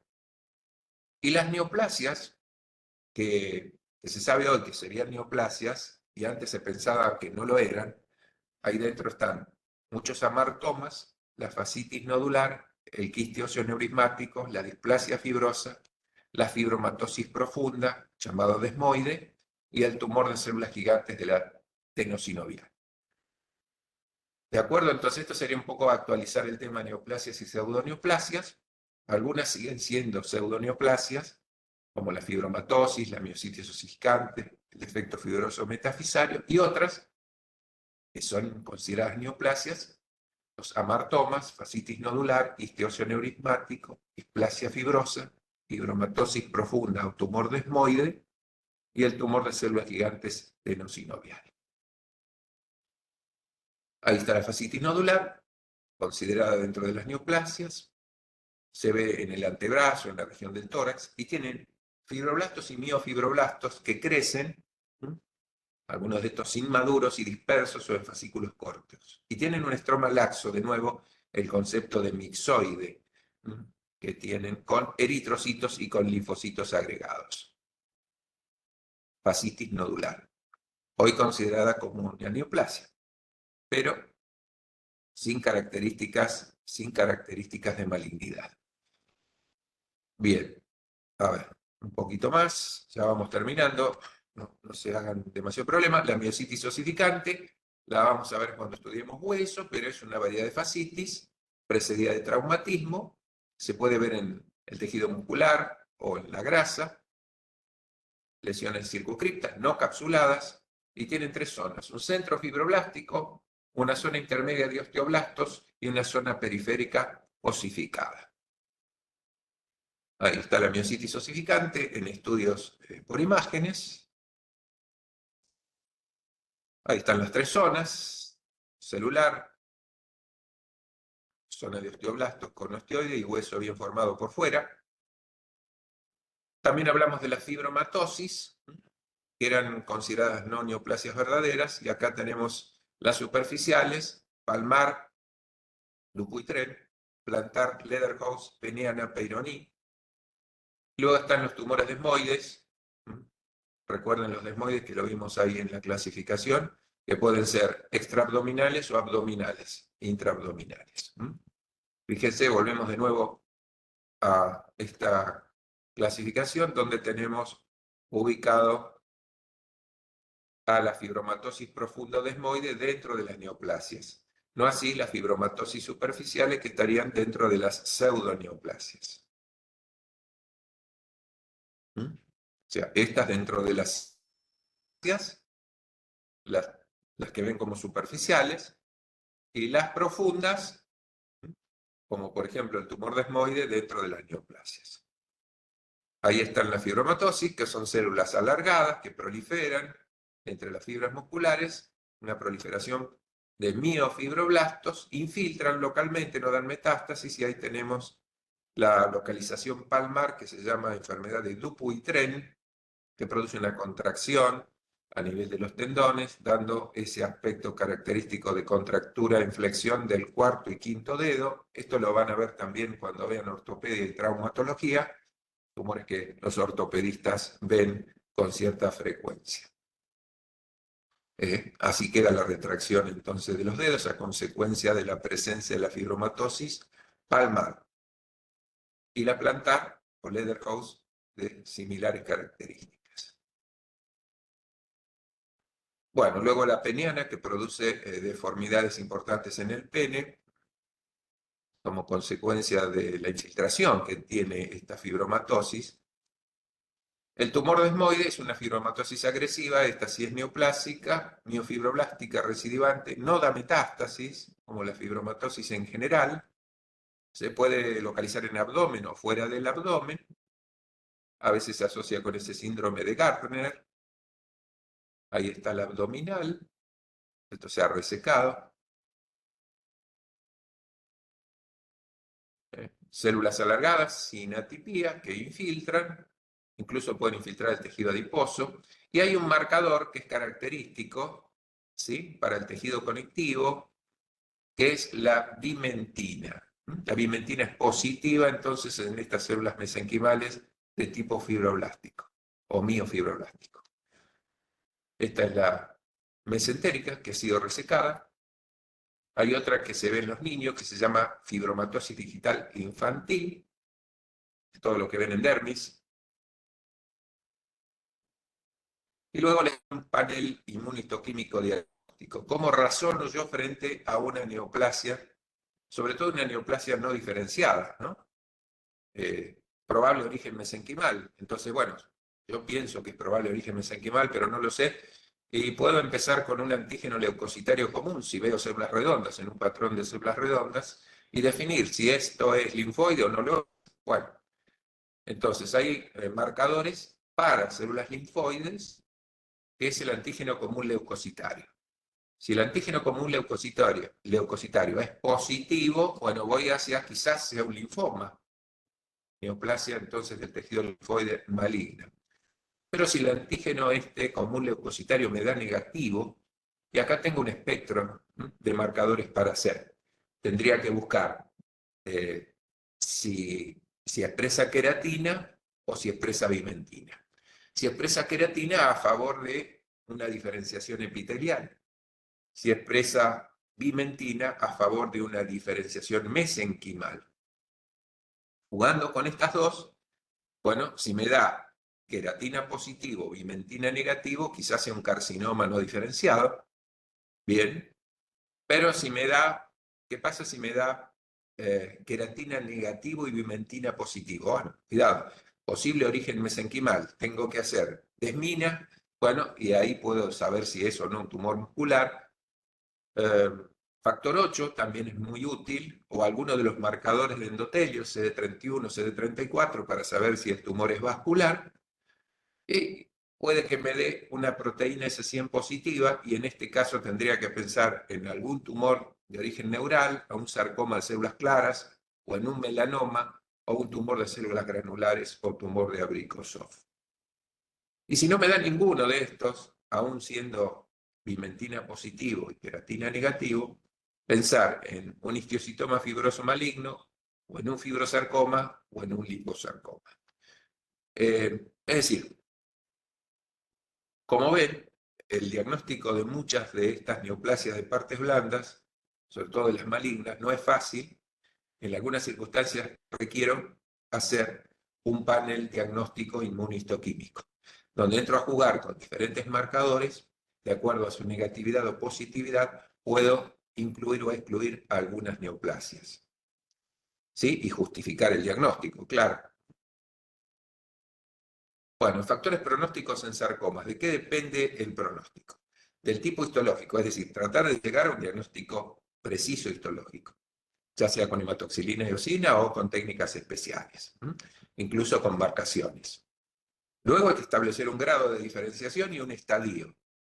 Y también tener claro cuál es la localización anatómica. Recuerden que las neoplasias malignas, mesenquimales, es decir, los sarcomas, en general cuando son profundos suelen ser malignos y de peor pronóstico. El tamaño es interesante también. Los profundos que tienen alto grado en general son grandes. Y cuidado porque estos metastatizan con mayor frecuencia. Como todo sarcoma, tiene predilección de dar metástasis por vía sanguínea. Eso recuérdenlo bien. Los sarcomas se diseminan preferencialmente por la vía sanguínea. Entonces hay que buscar invasión de los vasos. Sobrevida general promedio de todos los sarcomas a los 10 años, 40%. Grados y estadios. Entonces, el grado. ¿Cómo lo saco el grado? El grado es el grado histológico. Es decir, que yo tengo que ver los preparados, ver si es muy celular o poco celular, si tiene pleomorfismo, si no lo tiene, si tiene mitosis, si tiene necrosis. Y el grado va de 1 a 3. El 1 es bien diferenciado, se parece a algún tejido conocido, y el grado 3 no se parece a ningún tejido conocido. Luego hago un TNM. Y finalmente lo que tengo que hacer es una estadificación basada en ciertos parámetros. ¿Qué parámetros? Grado de diferenciación, necrosis y actividad mitótica. Siempre entonces, para ver pronóstico en sarcomas, tengo que evaluar grado de diferenciación, 1, 2 o 3, dijimos hoy. Necrosis, depende del porcentaje. Y actividad mitótica, depende también de cuántas mitosis cuento por campo de granado. Con esos parámetros, yo puedo, por sumatoria, establecer un grado final. Ese grado final va a estar relacionado, por ejemplo, si yo tengo valor, o sea, acá sumatoria de valores, sumo para el grado 1 entre 2 y 3, grado 2, 4 y 5 valores, y grado 3, 6 a 8. Eso se saca entonces por suma de esos valores que ven ahí a la derecha. Vamos a tomar un ejemplo. Grado de diferenciación. Supónganse que tiene un valor 2. Necrosis. Más de 50% de necrosis. Valor 2. Hasta ahora van 4. Actividad mitótica. Imagínense, por ejemplo, 20 o más porque es campo de gran aumento. 3, tenemos 4 y 3, 7. ¿Dónde voy? Grado final, entonces, es el grado 3. Que obviamente va a ser de peor pronóstico, de acuerdo a los hallazgos. Bueno, o sea, entonces G1 serían los de bajo grado, G2 y G3 son obviamente los de alto grado. Entonces, bajo grado y alto grado es otra clasificación actual que permite ubicarlos de acuerdo a su pronóstico, posibilidades de tratamiento y sobrevida. ¿Estamos? O sea que pueden tener un grado final 1, 2, 3, o bien hablar directamente de grados bajos o grados altos de agresividad. Bien, con esto terminamos. El glosario final es definición de pseudotumor, pseudoneoplasia, proliferación no neoplásica de tejido conectivo, son fenómenos reactivos, los sarcomas, que sí son neoplasias malignas, el sufijo OMA, es decir, siempre sufijo de benignidad, con algunas excepciones, como vimos. Recordar que los sarcomas dan metástasis primero por vía hemática. ¿Y qué es el sarcoma de Kaposi? Y entre todo, es una variedad de lesión neoplásica que está compuesta por células angiogénicas infectadas por el virus herpes tipo 8. Comúnmente se ve en inmunodeprimidos, pero hay varias formas clínicas de presentación del sarcoma de Kaposi. Profe, Bueno, sí. te hago una consulta, capaz media boluda. Pero como No. que no me termina de quedar clara bien la diferencia entre estadio y grado. Bueno, volvemos atrás un segundo, en la diapo. El grado histológico siempre lo saco porque a este le tendría que denominar grado histológico, el primero, ¿no? De 1 a 3, fíjense, criterio, diferenciación, celularidad, pleomorfismo, mitosis, necrosis. Eso lo puedo hacer con el microscopio. Bien, entonces, este grado que ven acá abajo, 1, 2 y 3, no es exactamente el grado que ven ahí arriba. El grado de abajo sería como una gradificación final, si es de bajo o de alto grado o de un grado intermedio. ¿Estamos? O sea que el grado de arriba es el histológico, que yo lo necesito, ¿sí?, para dar estos valores y para llegar a un grado final. Porque para ese grado final yo tengo que sumar valores. Sí, ¿Está claro eso o no? sí, eso sí. Entonces, si yo veo el preparado y busco diferenciación, celularidad, pleomorfismo, mitosis, necrosis, todo eso, fíjense ustedes, lo tenemos acá en esos parámetros. Semejanza o no con el tejido adulto, tipo celular reconocible, tipo celular incierto, necrosis y necrosis con necrosis y actividad mitótica. Todo esto obviamente lo tengo que hacer con el microscopio. Le adjudico un valor. ¿Bien? Luego, por suma de valores, me va a dar finalmente un grado pronóstico, que sería ese otro que no es igual al histológico. Sí, Y eso lo puedo hacer en 3 grados y para otras clasificaciones en 2 grados, bajo y alto. Depende de qué clasificación usen. ¿Mm? En 3 grados, ahí tienen los valores que se suman, y si no, podrán ser de bajo o alto grado para otras clasificaciones. Está ahora la diferencia entre el grado histológico, que acá habría que haber puesto, grado histológico, del grado final, que se obtiene de la suma de los valores. ah, listo, sí, ya está, ahí entendí. No, pero está bien, muy buena la pregunta. Sí. ¿Alguna otra pregunta? Antes de que terminemos, ¿cómo estamos en el horario? ¿Qué horario tienen ustedes? A ver. 11 menos 10 pasadas. Es decir, obvio, tenemos que terminar a las 11. Estamos dentro del tiempo como para responder preguntas. Hoy lo hicimos más temprano esto, que la doctora Viati ya les comunicó que va a dar a las 11:30, creo que ella larga la parte práctica. Sí, 11:30 ya he dicho. Bueno, entonces quedan unos minutos para que ustedes pregunten, después descansen y se vuelven a conectar los que quieran o deseen ver el práctico.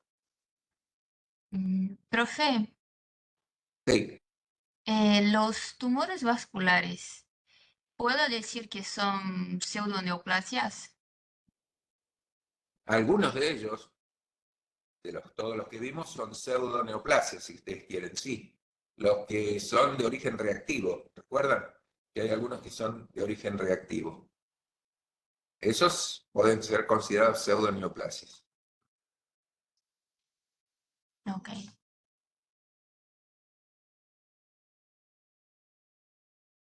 Profe, buen día. Le iba a preguntar sobre cuál sería el más común, o sea, la neoplasia más común de las que estuvimos viendo de mesénquima. Sería. Mira, dentro de las benignas están los lipomas, los angiomas, muchísimos se ven, sobre todo los angiomas seniles, que son esas manchas o pápulas que aparecen de color rojizo en la piel, que corresponden a hemangiomas capilares que se asocian con el envejecimiento, pues se ven con frecuencia. Y los lipomas, en general, y los leiomiomas, pero no los leiomiomas de partes blandas, sino que los leiomiomas que están en vísceras, como por ejemplo, dijimos en el miometrio. Estarían dentro de los más frecuentes. Y de los que sean malignos, igual siempre se dice Pero que dentro de los malignos malignos tenés el liposarcoma y el antes llamado fibrohistiocytoma maligno, depende de los autores y de las estadísticas. Nosotros tenemos muy pocas estadísticas en el país, pero la mayoría de los libros se basan en estadísticas, sobre todo en Norteamérica. Y ellos citan como que el liposarcoma, y para otros autores también podemos considerarlo como relativamente frecuente el llamado antes fibrohisquiositoma maligno. Gracias. Creo que eso estaba en una diapo. Esperen un segundo, a ver. Ya voy con ustedes, si me deja pasar. A ver. Ah, había una diapo que yo puse acá. Ah, creo que acá. ¿La ven? Sí, profe. Bueno, estos serían los más frecuentes de los adultos. En primer lugar, el liposarcoma, quizás en segundo o más o menos en frecuencia semejante, de acuerdo a las estadísticas, el antes llamado fibrohisquiositoma maligno, que hoy se lo llama también sarcoma pleomórfico indiferenciado. Eso es en adultos. Pero si vamos a los niños, el rhabdomiosarcoma, junto con el neuroblastoma y el sarcoma de Ewing, son los más frecuentes en partes blandas de la infancia. ¿Bien?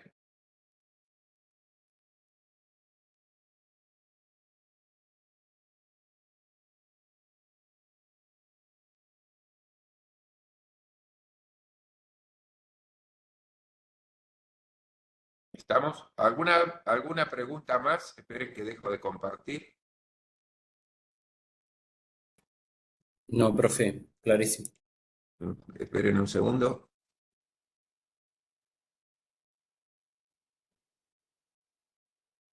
A ver si...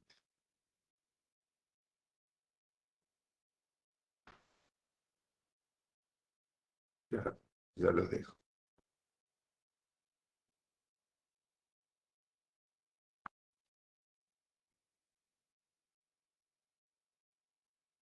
Bueno, ahora sí. Ya vamos terminando. Bueno, les recuerdo entonces 11:30 para que se conecten con la doctora, los que pueden hacerlo. Y bueno, si bien no es lo mismo que lo presencial, pero bueno, en un día en el que hay una medida de fuerza, no nos quedaba otra que para que ustedes no se atrasen, poder darles algo mínimo, ya que no podemos recuperar, no había manera de hacerlo. ¿Alguna otra pregunta? No, profe, gracias. Bien, gracias a todos ustedes y nos estaremos viendo, y espero en forma presencial, la próxima. Bueno, profe, No sé si gracias. tienen... Gracias, profe. Chao a ustedes. Gracias, profe. Gracias. Hasta luego. Chao, profe, Gracias. Nos vemos. Gracias Chao. a ustedes. Chao. Tengan un buen día. Buen día. Chao, profe, hasta luego. Chao, profe, hasta luego, gracias. Gracias.